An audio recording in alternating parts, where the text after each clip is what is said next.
Assalomu alaykum. Bugungi videomizda VS Code'ni terminalida skriptlarni ishga tushirish bilan bog'liq bo'lgan bitta muammoni yechimini ko'rib o'tamiz. Ko'pchilik shu masala bilan menga murojaat qiladi. Xo'p, demak, masalan VS Code'da biz hozir React proyekti ochganman. Reactda birorta qilingan proyektni, boshqa kishi tashlagan proyektni ishga tushirib ko'rmoqchimiz. Ana shu holatda biz terminalni ochamiz, to'g'rimi?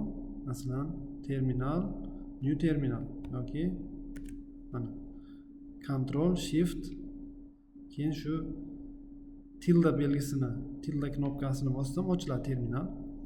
Endi buni ishga tushirish uchun npm i deb buyruq berishim kerak. Enter. Mana xato beryapti. Demak, node o'rnatilgan kompyuterda, node o'rnatilganini ham tekshirib ko'rishimiz mumkin. Node chiziqcha v. Mana, demak, node o'rnatilgan. Agar node o'rnatilmagan bo'lsa, node o'rnating deb xato chiqaradi. Agar unday xato chiqarsa, xo'sh, node.js deb qidiramiz Googledan. Mana nodejs.org degan saytga kirib, yuklab olib, get node.js Windowsmi, Linuxmi, Macmi yuklab olib o'rnatamiz, u xato yo'qoladi. Xo'p, hozir boshqa xato haqida gaplashyapmiz. Hozir mana xo'p, demak cannot be loaded because running scripts is disabled on this system. Ya'ni bu tizimda skriptlarni ishga tushirish taqiqlangan deb xatolik beryapti. Demak, buni yechimi nima? Yechimi VS Code'dan chiqib ketamiz. Google'dan qidiramiz. Running scripts is disabled on this system. Masalan, Windows 11. Men qidirdim. Google o'zini sun'iy intellekti, ya'ni Gemini bizga javob beryapti. Xo'p, buning uchun PowerShell'ni och deyapti. PowerShell, ya'ni xo'p, mana puskni bosamiz. PowerShell deb yozamiz. Chiqib keldi Windows PowerShell. Endi run as administrator. Xo'sh. Ruschada bo'lsa ham shu ketma-ketligi shunday bo'ladi. Demak, menda hozir inglizchada run as administrator. Mana administrator nomidan ishga tushirdim PowerShell'ni. Demak, bu ham terminal. Terminal. Endi bu yerga biz buyruq berishimiz kerak. Qanday buyruq berishimiz kerakligini mana aytayapti. Xo'p. Har xil variantlar bergan. Mana shu birinchida bergan varianti ma'qul. Demak, hozir mana shu buyruqdan nusxa olaman. Buni videoni izohida ham qoldirib ketaman. Va bu yerga tashlayman. Enterni bosaman.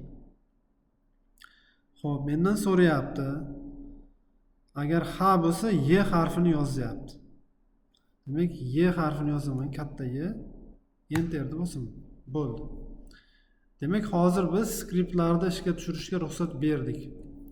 Endi qaytadan sinab ko'ramiz. VS Code'ga qayta kiraman. Agar VS Code'dan chiqmagan bo'lsak, bitta chiqib qaytadan kirishimiz kerak. Xatolik bo'lmasligi uchun. Ya'ni bitta chiqib ketib qaytadan kirish kerak. Endi terminalga boya bergan buyrug'imni qayta yozaman. npm i enter. Kutamiz. Endi ishlayapti mana. Ishlayapti. Demak, bu muammoning yechimi shunda. Xo'p, npm run dev desam, proyektni ochib ko'rsam bo'ladi. Xo'sh.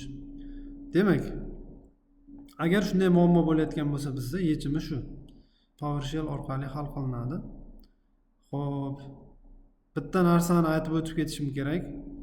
Har qanday papkani kompyuterga VS Code'ga tashlab, terminalda npm i degan buyruqni bermanglar. Bu buyruqni berishdan oldin o'ylab ko'ringlar. Bu qanday papka? Uning ichida nima bor? Bu papkani qayerdan yuklab oldik yoki kimdir tashladimi bizga? Juda ehtiyot bo'lishimiz kerak. Nimaga?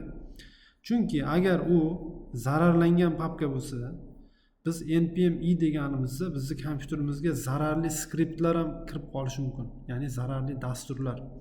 To'liq kompyuterimizga dostуп berib qo'yishimiz mumkin. kompyuterimizga kartalar yoki nimadir shaxsiy ma'lumotlar ulangan bo'lsa, sizib ketishi mumkin internetga. Shuning uchun npm-i deyishdan oldin yaxshilab bu papkani tekshirib ko'ringlar. U qanday papka, kim tashlayapti, qayerdan olyapmiz, ichida nima bor. Xo'p, video foydali bo'lgan bo'lsa, boshqalarga tarqatamiz. E'tiboringiz uchun rahmat.